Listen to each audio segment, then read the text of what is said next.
Greetings, I'm Reverend Barbara Breland, pastor in the Potomac Association, and I'm honored to provide this week's CAC's Happenings Reflections in this second week of the 100th anniversary of Black History Month.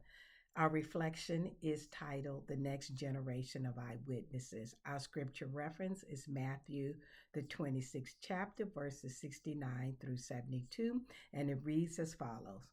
Now Peter was sitting out in the courtyard, and a servant girl came to him. You are also with Jesus of Galilee, she said.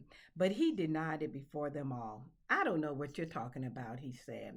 Then he went out to the gateway where another servant girl saw him and said to the people there, This fellow was with Jesus of Nazareth.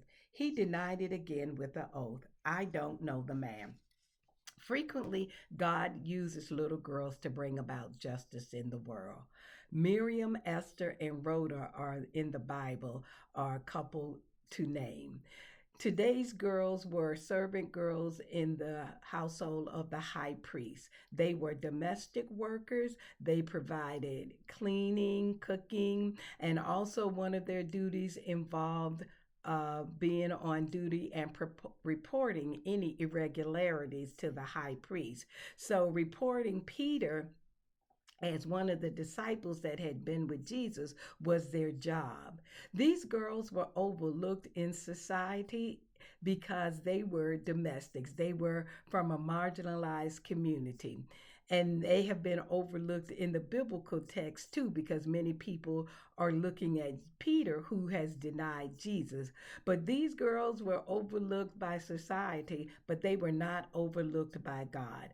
God saw these little girls as truth tellers and justice deliverers. These little girls brought moral clarity to Peter. You see, in womanist ethics, justice works involves more than policy and protest. It involves truth telling.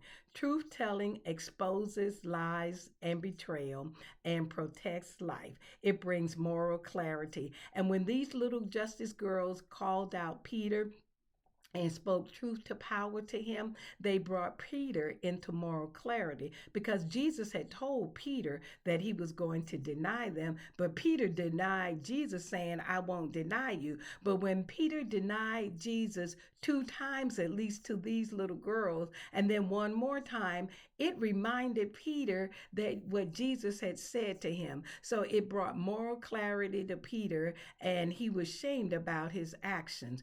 God also has used Claudette Colvin and Darnella Frazier to be justice tellers and truth tellers. Claudette Colvin was 15 years old when she refused to give up her seat on the bus to a white man in Montgomery, Alabama. Even though it was the rule, Claudette Colvin said she got tired of white people looking at her as being less than, and she said no. She spoke truth to power. Darnella Frazier, in May of 2020, when she was 17 years old, she recorded the murder of George Floyd. She recorded the murder of Derek Chauvin, then police officer Derek Chauvin, with his foot on George Floyd's neck. It was Darnella Frazier's video that stopped the lies and the betrayals that the Minneapolis Police Department was trying to tell. These young ladies brought moral clarity and justice to the world.